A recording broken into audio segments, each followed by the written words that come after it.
Bonjour, Cineheads. வணக்கம். இன்னைக்கு வீடியோல நம்ம எத பத்தி பார்க்க போறோம் அப்படின்னு பார்த்தீங்க அப்படின்னா, ரீசென்ட்டா ஜனநாயகன் இந்த படத்தோட ட்ரெய்லர் வந்திருக்கு. ஆல்ரெடி நெறைய சேனல்ல இந்த படத்தோட ஹிடன் டீடைல்ஸ் போட்டுருப்பாங்க. இருந்தாலும் நம்ம பங்குக்கு ஒண்ணு போடலாம் அப்படின்னு சொல்லி தான் அன்னைக்கு இத பார்க்க போறோம்.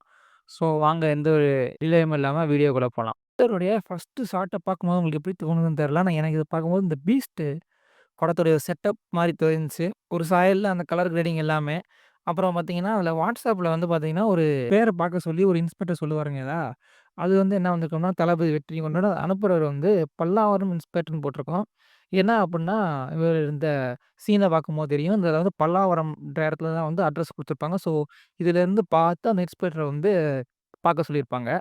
ஃபர்ஸ்ட்டு இனிஷியல் டிவிகே அது அவங்க அரசியல் அத பத்தி தெரியும். அத பத்தி நம்ம பேச வேணாம். ஃபுல்லா சினிமா பத்தி பேசிருவோம்.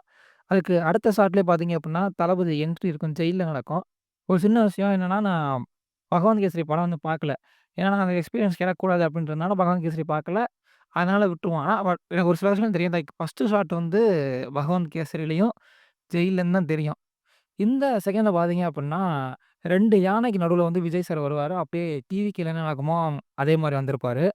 ஆக்சுவலா இந்த படத்த வந்து ட்ரைபல் பீப்பிள வச்சு ஏதோ ஒண்ணு இருக்கு. அது என்ன ஸ்டோரி என்னன்னு தெரியல. கொஞ்ச நாள் கழிச்சு சொல்றேன். கொஞ்ச நாள் கழிச்சு. ஒரு ஸ்டோரி ப்ரெடிக்ஷன் மாரி சொல்றேனே, அத வந்து வெயிட் பண்ணி பாருங்க. இந்த ஷாட்ல பார்த்தீங்க அப்டின்னா, மமிதாக்கு ட்ரெய்னிங் குடுக்குற மாரி இருக்கும். இதே மாரி தான் பகவான் கேசன் ட்ரெய்னிங் குடுப்பாங்கன்னு தெரியும். இங்க தான் வந்து மமிதாவோட நேமே காட்டுவாங்க. ஆல்ரெடி முன்னாடியே சொல்லியிருந்தாலும், இப்ப தான் ஃபுல் நேம் காட்டுவாங்க. விஜய் ஸ்ரீகாந்த் அப்படின்னு. அப்படின்னா, அவங்களோட அப்பா நேம் வந்து ஸ்ரீகாந்த். இதே வந்து பகவந்த் கேஸ்ல வந்து ஸ்ரீகாந்தோட பேர்ல சரத்குமார் நடிச்சிருப்பாரு. இங்க வந்து கௌதம் மேனன் நடிக்கிறதா ஒரு ரூமர் இருந்துச்சு. அது எவ்வளோ தூரத்துக்கு உண்மை தெரியல. பட் அது பார்ப்போம் என்ன நடக்குதுன்ட்டு. அப்புறம் மமிதா இவங்க வந்து தமிழ்நாடு காலேஜ் யூனிவர்சிட்டில படிக்கிறாங்க. அது அந்த ஐடிக்காவே தெரிஞ்சிருக்கும். இந்த செகண்ட்ல தான் வந்து வில்லனோட என்ட்ரி, பாபியோட என்ட்ரி. ஒரு கப்பல்ல ஷிப்ல வந்துகிட்டு இருப்பாரு. அதுல வந்து பார்த்தீங்கன்னா, இவருடைய கண்டெய்னர்ஸ் வந்து அங்க எடுத்திருப்பாங்கன்னு நான் நெனைக்கிறேன். ஏன் அப்படி சொல்றேன் அப்புட்ன்னா, கண்டெய்னர் ஒரு சில கண்டெய்னர் எல்ஓ 8கேவோ, எல்ஓ ஜிகேவோ என்னமோ போட்டிருக்கும். ஸோ, அத தூக்கிட்டு போற மாரியான ஒரு விஷயம் இருக்கும். அதத்தான் வந்து அவர் ஸ்டாப் பண்றதுக்காக வந்திருக்காரு அப்படின்ற மாரி இருந்துச்சு. இந்த ஷாட்ல பார்த்தீங்க அப்புட்ன்னா, "நோ வார்" அப்படின்னு எழுதியிருக்கா. இதே மாரி இன்னொரு ஒரு ஷாட்ல பாபி டியோல் உள்ள வரும்போது பார்த்தீங்கன்னா, "நோ வார்ன்னு" எழுதியிருக்கும். மோஸ்ட்லி பாபி டியோலோட என்ட்ரி வந்து ஆப்பிரிக்கால நடக்கிற மாரி இருக்கும். ஆஃப்ரிக்கா அப்படின்ற ஒரு நாட்ட வந்து அழிச்சுட்டு, நம்ம இந்தியாவுக்கு வந்து இந்தியாவையும் அழிக்கணும் அப்படின்னு சொல்லி வர்றாருன்னு நெனைக்கிறேன். ஸோ, அந்த மாரி தான் இருக்கும். அவரோட பின்னாடி பார்த்தீங்க அப்படின்னா, ஓஎம் போட்டிருக்கும். அதே மாரி தான் இன்னொரு ஒரு ஷாட்ல சொல்லும்போது, ஓஎம்னா ஏதோ பெரிய விஷயம், அழிவு அப்படின்ற மாரி சொல்றாங்க. அதே மாரி கடைசில ஒரு ரோபோட் வரும். அந்த ரோபோட் தான் வந்து ஓஎம் போட்டிருக்கும். மேபி அந்த ஓஎம் அப்புட்ன்னா, ஹியூமனாய்ட் ரோபோட்ஸ வச்சுக்கிட்டு, நம்மளுடைய நாட்ட எல்லாமே அழிக்கிறது தான் ஓஎம் ப்ராஜெக்ட்டா இருக்கும்னு நான் நெனைக்கிறேன். இது உங்க கருத்த வந்து கமெண்ட்ல சொல்லுங்க. இங்க நாசர் பார்த்தீங்க அப்டின்னா, தமிழ்நாடு போலீஸ் அகாடமில 175த் ஆனுவல் டே அத வந்து செலிப்ரேட் பண்றதுக்கு இருக்காங்க. இப்ப நாசர் தான் வந்து கவர்னரா நடிச்சிருக்காரு அந்த படத்துல. இது ஃபிளாஷ்பேக்கு. ஃபிளாஷ்பேக்ல பார்த்தீங்க அப்டின்னா, பிரகாஷ் ராஜ் வந்து சிஎம்மா இருக்காரா? இல்ல மினிஸ்டரா இருக்காரான்னு தெரியல. பட் ஒரு பெரிய அரசியல்வாதியா இருக்காரு. அதான் வந்து விஜய் வந்து பொலிட்டிஷியன் நிக்கிற மாரி இருக்கு. ஆக்சுவலி நான் ஸ்டோரி என்னன்னு சொல்லிர்றேன். தளபதி வெற்றிகொண்டான் வந்து போலீஸா இருந்திருக்காரு. அப்ப வந்து அவங்களுக்கும், பிரகாஷ் ராஜுக்கும் ஒரு பொலிட்டிக்கலா அவர் ரொம்ப தப்பு பண்றவரா இருப்பாரு. அவங்க 2 பேருக்கும் ஒரு கிளாஷ் மாரி ஆகி, அதுல வந்து விஜய் ஜெயிலுக்கு போயிருவாரு. அங்க இருக்கவர் தான் பார்த்தீங்க அப்படின்னா, ஸ்ரீகாந்த் ஒரு ஜெயிலர். அவர் கூட ஒரு நல்ல நட்பு ஏற்பட்டு ஸ்ரீகாந்த் இறந்துருவாரு. அவரோட பொண்ணு தான் மமிதா பைஜு. சின்ன வயசுலயே மமிதா பைஜிய கூப்பிட்டு அவர அடாப்ட் பண்ணி வளர்த்துக்கிட்டு இருப்பாங்க. அத வளர்த்து அப்புறம் தான் வந்து இந்த ட்ரைபல் குரூப் போய் அவங்களுக்காக போராட்டம் பண்ணி, அவங்களுக்காக எலக்ஷன்ல நிக்க போயி, அப்புறம் அதுவும் முடியாம கொஞ்ச நாள் ஆன பிறகு மறுபடியும் எலக்ஷன்ல நிக்கிறேன். அந்த மாரி வரும். இல்ல அப்டின்னா, எனக்கு இன்னொரு ஒரு ஐடியா இருக்கு. மேபி கம்ப்ளீட்லி பகவான் கேசரி இருக்காதுன்றனால. ஏன் அப்டின்னா, தளபதி விக்ரம் ஜெயில்ல இருக்காரு.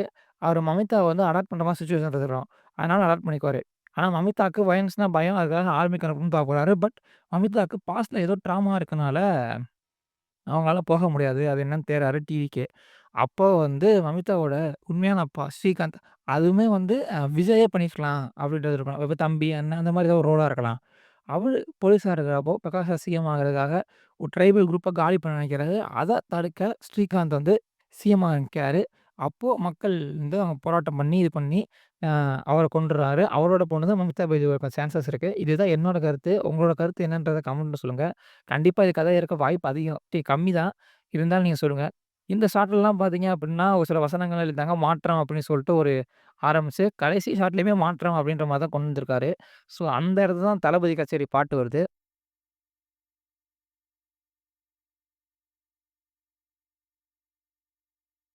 நான் ஏன் பிரகாஷ் ராஜ் கூட ஃபைட் வரும்ன்னு சொல்றேன் அப்டின்னா, இவரு வந்து இந்த மார்க்கெட் ஃபைட் வரும்ல, அப்போ வந்து பார்த்தீங்கன்னா, சைட்ல எல்லா இடத்துலயும் வந்து பார்த்தீங்கன்னா, பிரகாஷ் ராஜுடைய போஸ்டர்ஸ் தான் ஒட்டியிருப்பாங்க.